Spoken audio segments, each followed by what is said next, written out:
think he'll recover? I don't know. It's too soon to say. We should let him rest. There are thousands of bodies piled in the streets. He's been very feeble for weeks. He can't get up. He doesn't speak. Do you think we should call a doctor? Call a doctor? Here? You're right. Let's just hope he wakes up one of these days.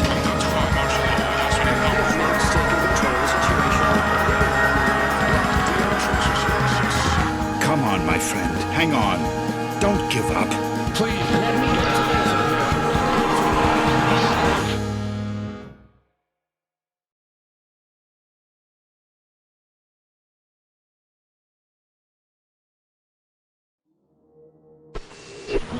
Wake up, Michael. Come on, you have to wake up.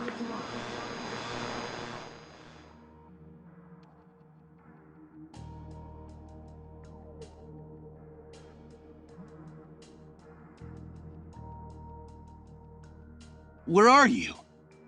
Where are you hiding? Please, Michael, wake up. Wake up.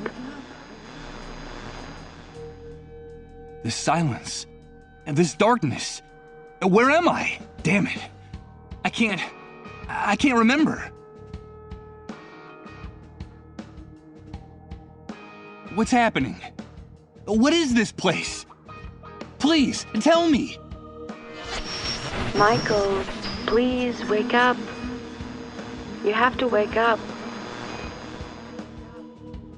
Michael? Is that my name? Please tell me where I am. I can't remember anything. Who are you? Who's there? Wake up, Michael. Please wake up. Wake up now. Don't go! Please! Come back! Come back! This silence. This darkness. This emptiness.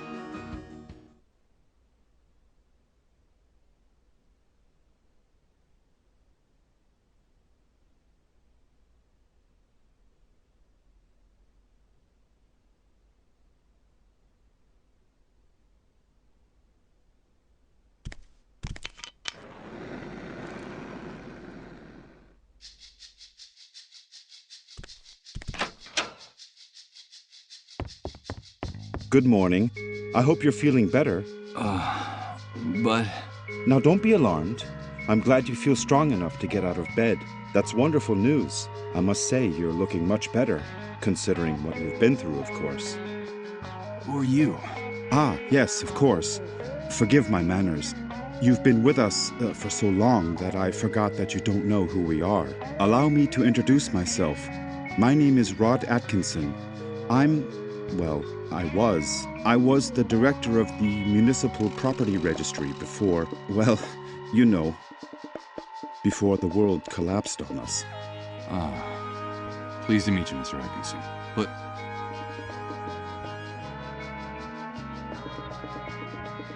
where am I? What is this place? You are in what I venture to call our home. Our humble, hopefully temporary home. This is one of the many trailers that make up the refugee camp. And believe me, we can consider ourselves lucky to live between these four walls. Most of the inhabitants of this hellhole, excuse my crude language, have nothing more than plastic tarps and cardboard for shelter. Wait a second. Did you say refugee camp? Yes, of course. The Facility for Temporary Accommodation of Disaster Victims is what they called it. You know, after the army declared martial law following the catastrophe. You look a little confused, if you don't mind my saying so. Do you really not know what I'm talking about? I don't know. I'm afraid not. Let me ask you. Can you tell me what I'm doing here? Yes, of course. I think we owe you an explanation. A few days after the Great Wave, we found you lying in a ditch near the airport. You were badly injured and unconscious. We couldn't just leave you there. Someone had already stolen your luggage and identification. It was awful. So we decided to take care of you ourselves and brought you here. You've been with us ever since. By the way, I should tell you that when we found you, your clothes were ripped to shreds, so we threw them away. The clothes you're wearing now are mine. You'll find more things in that wardrobe. If you need anything, just help yourself. Thank you, Mr. Atkinson. But...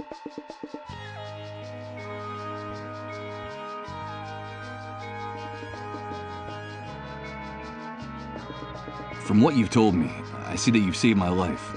I'm very grateful, Mr. Atkinson. No, please. You don't have to thank us. We just did what we had to. It's our moral obligation to uphold the ethical principles of civilization in this new world. But call me Rod, please. And, well, we also did it for Colin, you see. What kind of future does he face if we accept that it's every man for himself, that no one cares about anyone else? It's a terrifying prospect, don't you think? We're just doing whatever we can to avoid that future, that's all. Colin? Yes, Colin is our only child. Our one ray of hope since the catastrophe. I'm going to confess something to you. Colin is the only reason my wife and I still struggle to keep going in this new world. We would have given up a long time ago if it weren't for him. Of course. I understand. So that was your wife's voice that woke me up a few minutes ago, right? My wife? No, that's impossible. My wife has been with me in the other room the whole time. We haven't come out of there for hours. But I'm glad you're feeling better and are fully conscious now. I guess we could say you've been reborn. And although the circumstances aren't the best, simply being alive nowadays is practically a luxury. So, welcome to our home. You said with us. Who else lives here? Ah, yes, of course. I still haven't properly introduced my family to you. Now is a bad time, but I promise to make proper introductions later. My wife and I sleep in the other room, and, well, little Colin sleeps with us.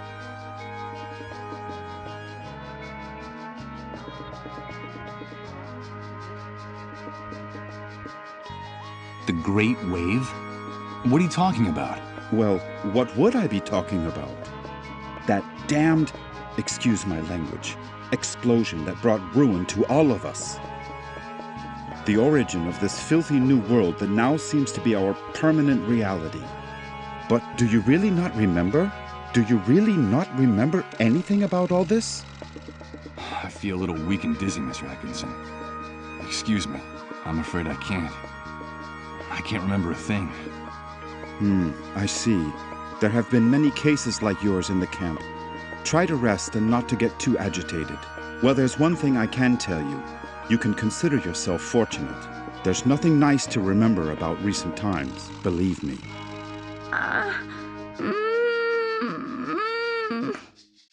Rod! Rod! Please excuse me, but I have to leave you now. No, wait, please. What's happening? Don't go yet. I'm sorry, I understand that you have a lot of questions to ask me, but now isn't the time. Believe me, I promise to answer each and every one of your questions in peace and quiet later. Sorry, but I have to go. Rod, please, quickly! Okay, all right. Now that you're feeling better, you can go out and take a walk around the camp. But please, be very careful out there. The world you knew before is gone. Heed my warning, don't touch anything. Don't talk to anyone, and don't get mixed up in anything. At least until someone explains to you how things work in this new world the Great Wave left us. Everything has changed so much out there. All right. Thanks for the advice. Ah, one more thing before I go. You've been with us for quite a while now, and we don't even know what to call you. What is your name? My name? Michael. My name is Michael. Very pleased to meet you, Michael. We'll talk again later, I promise. Michael. That's what that disembodied voice called me. That must be my name. Wake up, Michael. That's all she said. Leaving me in this immense void where I can't remember anything. Great Wave? New World? Refugee camp? But what the devil could have happened out there? I think it might be a good idea to go out there and take a look.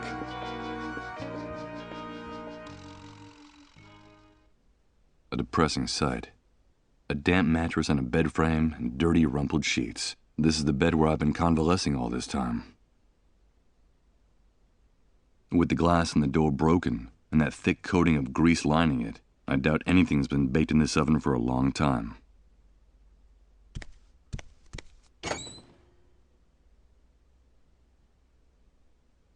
Nothing edible. It's only the lid of an enormous metal pan sitting on the bottom of the oven. There's a very worn old notebook hidden under the lid. The cover is practically falling off the spiral binding. It looks like someone stashed it here some time ago, and then forgot about it.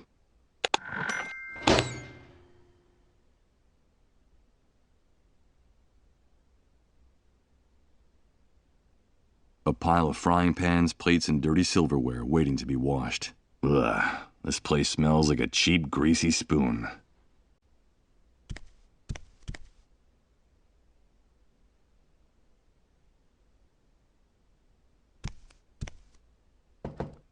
Impossible. It's locked. I'm afraid my host forgot to unlock it before he left. It's an unframed snapshot, stuck directly on the wall of the room. 2 adults and a child smiling at the camera in what looks like an enormous yard. One of them is Rod, my host.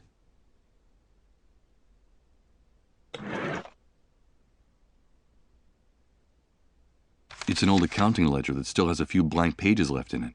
From what's written in here, it looks like someone was using it as a diary before ripping out almost all its pages and leaving it inside the oven in the trailer.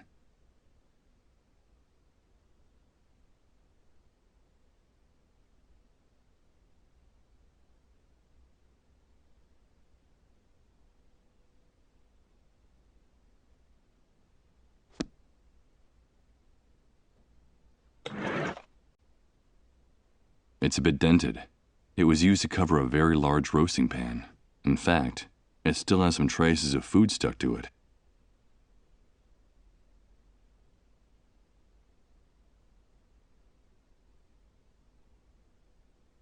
I can hear people whispering on the other side. It's the door Rod went through after hearing those moans, the same one he made sure to bolt shut.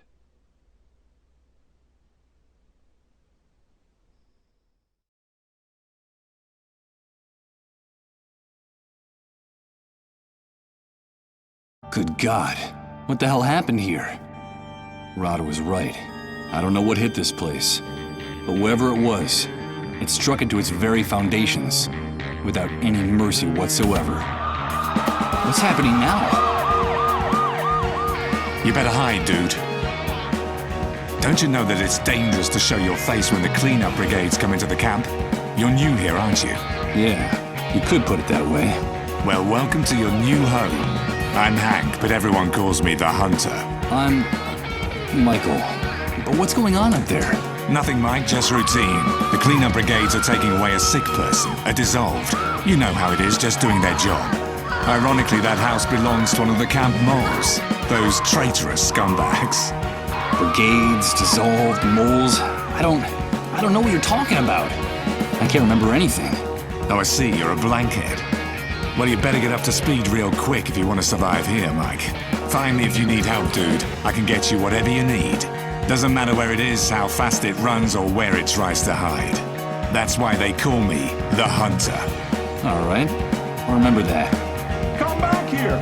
Don't take her away! Don't you know who I am? Come back here!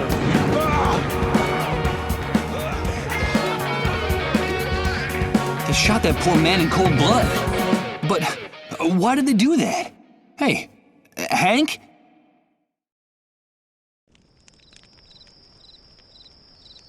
I'm afraid he's gone.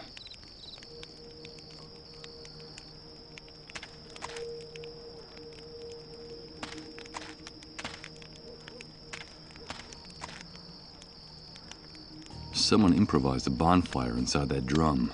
Although the smoke starts to irritate the lungs pretty quickly, it seems like the only heating system the camp inhabitants have. A supermarket shopping cart full of plastic bags, ready to burst. This individual, who looks like a bum, never takes his eyes off it, and the swarm of insects fluttering around the merchandise don't either.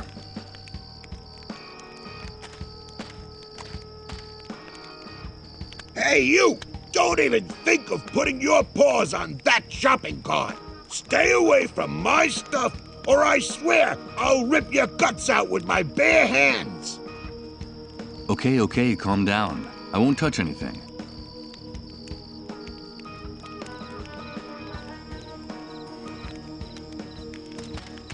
Ouch! Damn it! This vacant lot is full of trash and broken glass. I managed to rip open the sole of my foot in a rusty nail. Hey, it's not a good idea to walk around barefoot in this enormous trash heap. You won't get very far without shoes. Yeah, thanks for the tip. The tip is yours to keep, but if you come near my things, you're a dead man. Understood? Wait, I recognize you. Aren't you the guy Rod's been taking care of in his trailer all this time? Yes, I am. Do you know Rod? Of course I do. Everyone in the camp knows Rod. You owe him your life. Don't doubt that for a second. Nowadays, no one in his right mind would do what he did for you, for a total stranger. Yes, I'm very grateful to him. But tell me, can I ask you a few questions?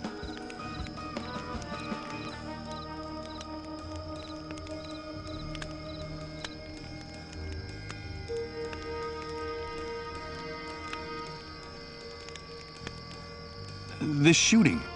Could you explain to me what just happened here? Explain what exactly? That show the cleanup brigades put on? Someone got too chatty and ratted out a sick person, that's all. There's usually a pact of silence in the camp. No one likes to see one of their own in those ambulances. But in this case, the dissolved was a relative of one of the camp moles. Ironic, isn't it? But they shot a man. Yes, so they did. So what? The price of human life has gotten a lot cheaper lately. That needn't surprise anyone these days.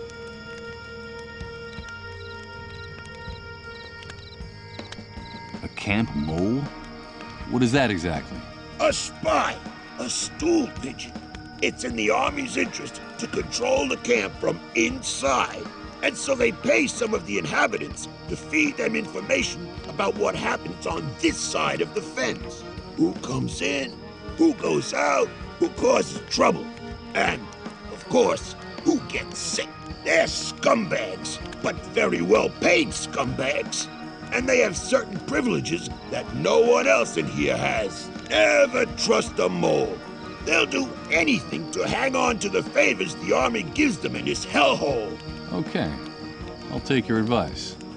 You're welcome. But stay away from the shopping cart or I'll rip your guts out. Got it?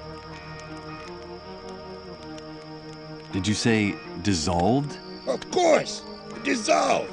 But what the hell's wrong with you? Those people are a real plague. They're sick. And, so they say, highly contagious. Let me give you a piece of advice about them. If you see one, run the other way like he was the devil himself. Even if they don't give you that deadly disease or drive you crazy with their trances, the cleanup brigades will kill you for hiding one. You saw it with your own eyes. They don't even respect their own camp moles.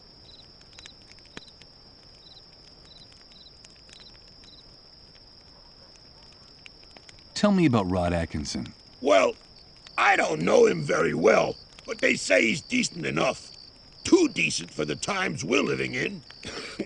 Did you know that before coming here, he was someone important? I think he worked for the government, and he still has some good contacts on the outside. But they're not good enough to get that stupid do-gooder and his family out of here. Stupid do-gooder? Well, you know how it is. Rod is one of those good Samaritans who think they can save the world. He has helped a lot of people in the camp, but I think he's going to run into problems.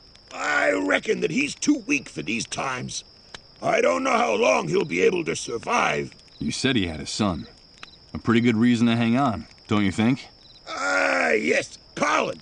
I haven't seen that kid running around here for some time. Do you know if he's all right? I don't know. I still haven't seen him. His father told me about him. Well, I'm glad he's not anywhere near me. That brat doesn't have anything better to do than to try to snoop in my shopping cart. I've been hearing about an enormous explosion. The Great Wave. What on earth are they talking about? But what kind of question is that? Where have you been all this time? Sleeping in a cave? Well, you could say that. The Great Wave is the reason we're confined here like animals. The entire world went to hell in a handcart that day, and we went with it. Well, I'll be going on my way. Good luck to you, pal. Just be sure to stay away from my things.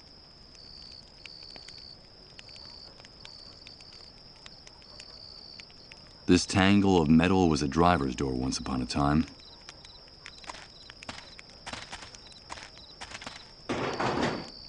Time has left these hinges bent and rusted. There's no way I'm going to be able to break open this door with my bare hands. A bunch of shacks, trying valiantly to stay standing in a sea of mud and trash. I can't imagine how it must be to live in one of them.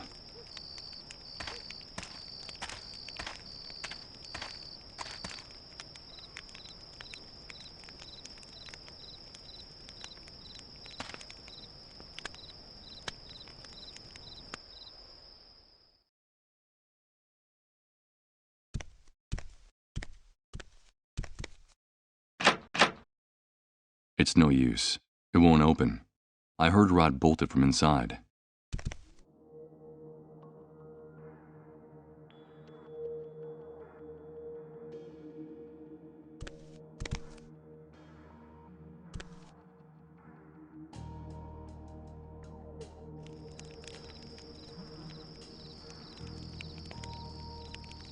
No. With my foot in this condition, I wouldn't get very far. I think it would be better to go back inside the trailer and try to take care of this wound. It doesn't look too good.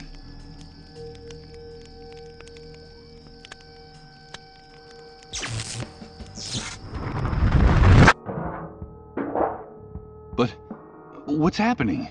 What is this? What the hell's going on here? Good God. I think I'm starting to lose my mind. The ground in this lot is full of trash, scrap metal, and broken glass. This is where I learned my first lesson in this new world. If you want to avoid problems, watch your step.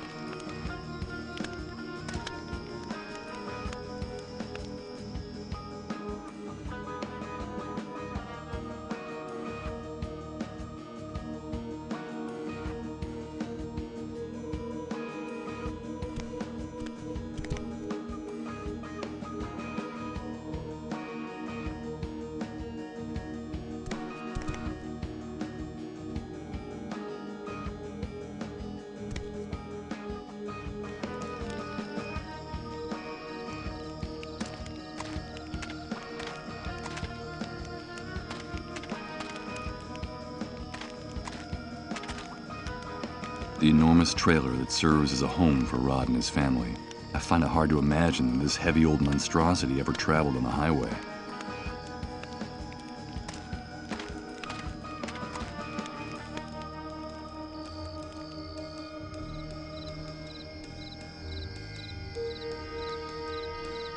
Rod seems upset and worried. What's going on in there? That's Rod's wife. I heard her calling him from the other side of that door that just closed behind him. She looks worn out with those dark circles under her eyes. She looks like she hasn't slept in days. That must be little Colin, Rod's son. He looks unwell. Was that him I heard moaning in pain inside the trailer? From here, it looks like one of those metal boxes for Danish butter cookies.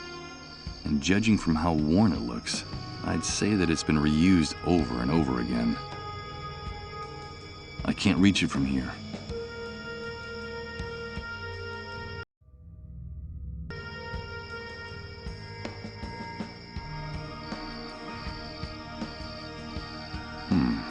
It's hard to see clearly through all the grime on this glass. On the other side is the room where Rod and his family have locked themselves away.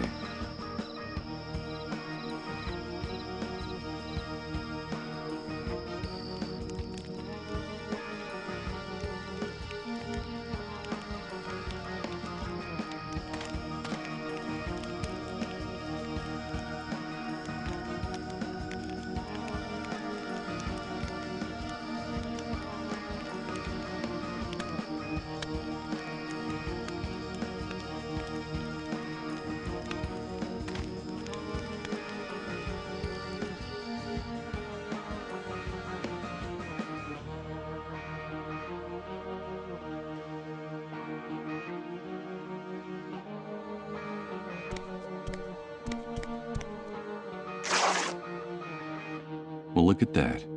When I pulled back the sheet, part of it got torn on the spring sticking out of the bed frame. I hope Rod doesn't notice.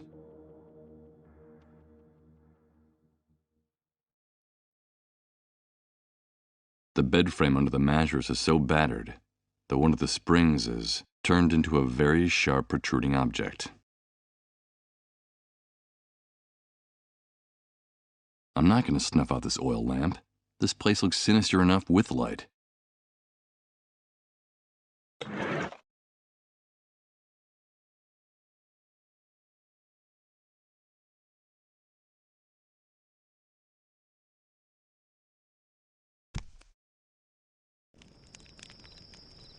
No. With my foot in this condition, I wouldn't get very far. I think it would be better to go back inside the trailer and try to take care of this wound.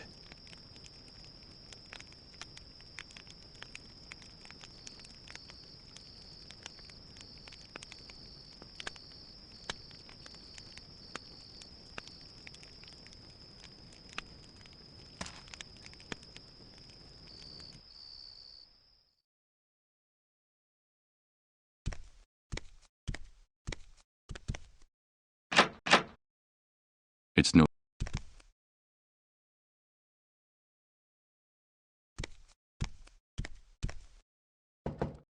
impossible, I'm afraid.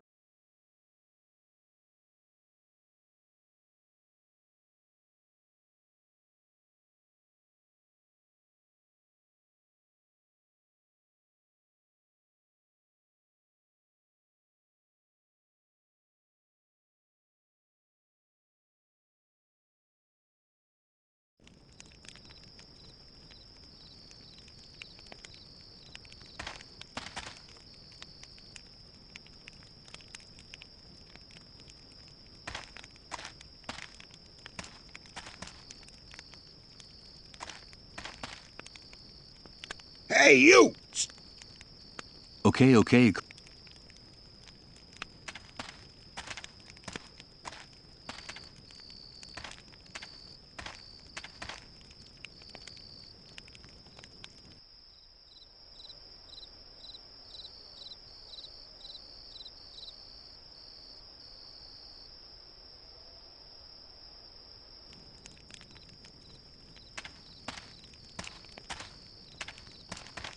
I don't think that's a good idea. All I can think of would be to use this lid as a hubcap on a piece of junk that doesn't even have any tires left.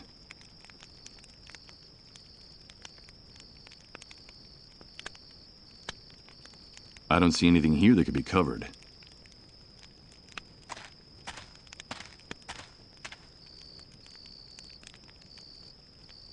Let's see. I could swear that the lid is just the right size for this drum. Perfect.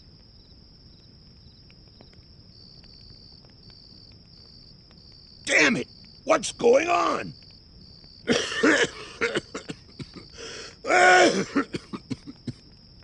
This damn shithole is going to be the end of us.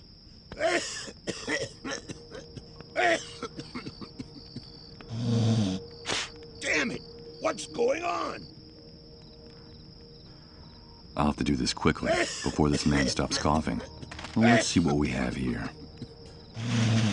Ugh. I don't see anything but rotten food, tattered clothes, and trash. Wait a minute. It seems like there's also a small billfold with a bunch of credit cards. What the hell is this guy doing with so much plastic money? That's what they want.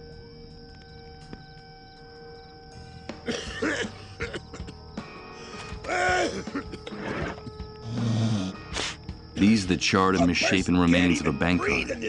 I doubt it could be used in this condition, assuming there's anyone capable of finding a cash machine working.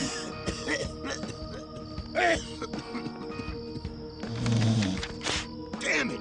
What's going on? No. I think...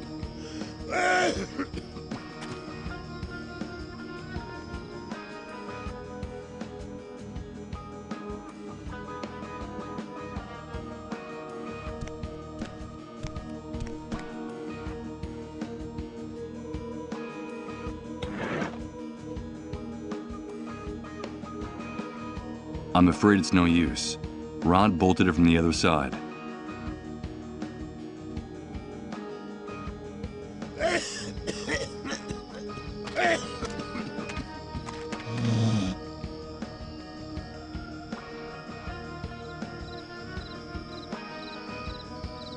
Use this here? How?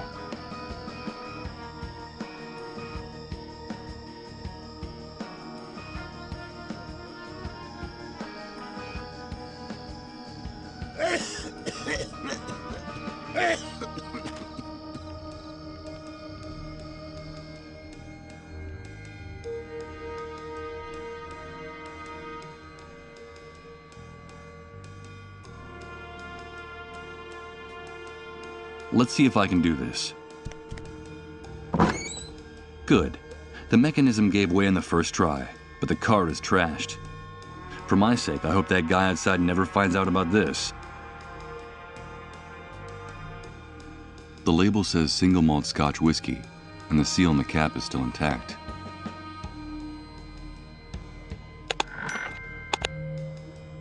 A clean iron pillowcase. Nothing like the grimy sheets on the bed I've been lying in all this time.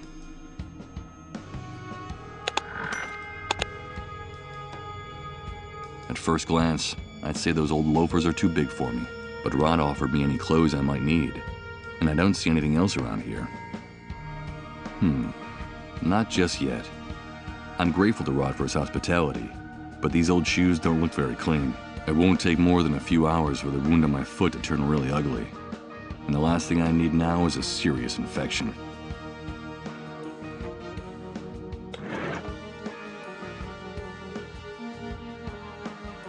For now, it's just a pillowcase. I don't see any point in soaking it in liquor.